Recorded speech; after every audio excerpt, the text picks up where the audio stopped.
What do we all learn from what is going on, what has happened, what the reaction has been? What are we missing? What should we think about as a result of all of this? I'm always loath to back up a moment, but sometimes people say about the Holocaust, what lessons do we learn from the Holocaust? And there's this terrible presumption in that, which is the Holocaust happened in order to educate us better about something, like to morally improve us. That's not what I mean. No, I know. I'm just saying, I know. Yeah. But I'm saying that I'm instinctively, as a result, sort of wary of what are the lessons. My point is this: you make you are talking about the West, right? Mm-hmm. And Israel, you might say, is an outpost of Western civilization in the Middle East, but it's not the entire West. No. And it seems to me that people who are battling these evil terrorists, which is what they are, have something to teach us. Yeah, no, look, and you've written about the generation of young people in Israel and how it contrasts with us here in Europe and in America to a lesser extent. That's what I'm asking about. No, you're quite right. I'm just sort of sensitive about Don't put me in a bucket with Owen Jones. I don't belong there. Absolutely not. God forbid. No, I mean, I only say because, yes, there is just always a tendency to do what I was just resisting, but you're right. I mean, there are lessons about the response, which I think can definitely be learned. I mean, part of the purpose of this book is not just to give my first-hand accounts of the war and testimony and so on, but to say, to basically ask what is there in this, so that we can extrapolate out, potentially learn something from.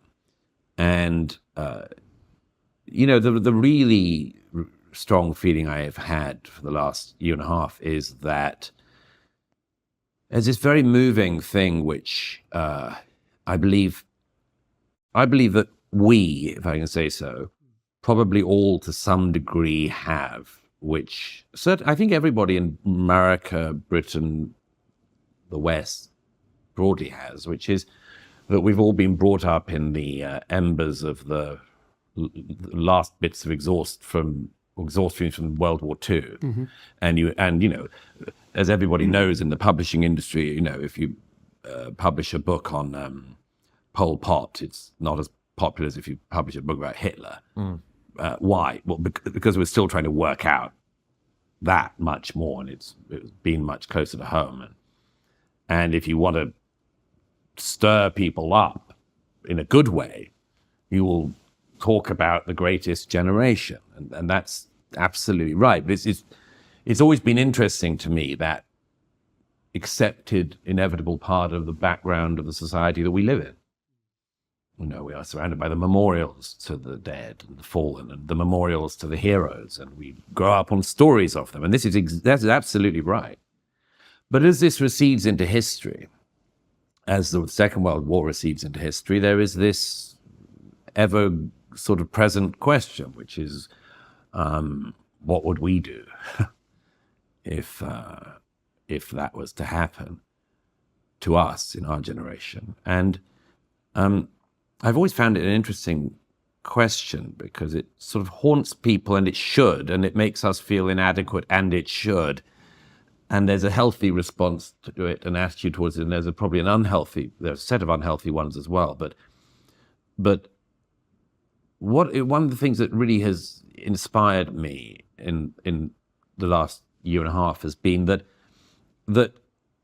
for Israel, that question has been answered, because you see, all of the things we say about the young generation in Britain or America, you do all these polls, and we all comment on them. You see these polls that come out saying, if you're British and you're 18 to 40, which is, the age group that fought in World Wars I and II, that age group in the UK, would you be willing to fight for your country? And, you see these polls, and they all have bewildering replies, like what was a recent one? I found the vast majority of people in Britain, young people, said they wouldn't fight for their country, even in an existential conflict.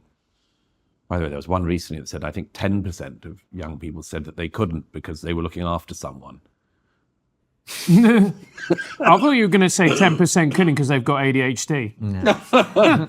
Can you imagine? Like, no, I'd like to fight for my country's survival. I'd like to shoot the German, but look. but I am looooking after my nan. Yeah. Because your nan is going to be fine once the evil hordes have run over your society. Anyway, I mean, there's also bewildering stuff like this has come up in recent years. When the war in Ukraine started, when the Russian invasion, there was polls of American people of fighting age, also found, wouldn't be willing to fight for their country, would flee, and all that sort of things. I mean, it's all bewildering, and of course, there's this thing of like, actually, what do those polls mean? America hasn't had a land invasion, since the founding. I mean, it's it's inconceivable to an average American that the Vladimir Putin's army would land in California and start fighting, and it's the same with young Brits and Western Europeans and so on. It gets a little different the further east you go in Europe now. But all that stuff is inconceivable. There's a long-winded way to just say that the interesting thing is that the same doubts existed in Israel until the 7th. The young Israelis were thought very often by their elders, people who fought after the invasions by the Arabs in 67 and 73.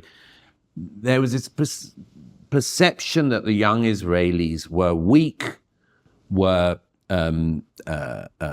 just wanted to party in Tel Aviv. They just wanted to be on Instagram and TikTok and all these sort of things. And then that proved to be flat out wrong. And in the last year and a bit, when I've been embedded with the IDF in Gaza and Lebanon and elsewhere, I've been just enormously inspired by them. This will sound bewildering to some people listening who have read totally false information about what these soldiers do, but their homeland was attacked, their families were attacked, their relatives and friends were murdered and slaughtered, and 250 taken hostage by the terrorists.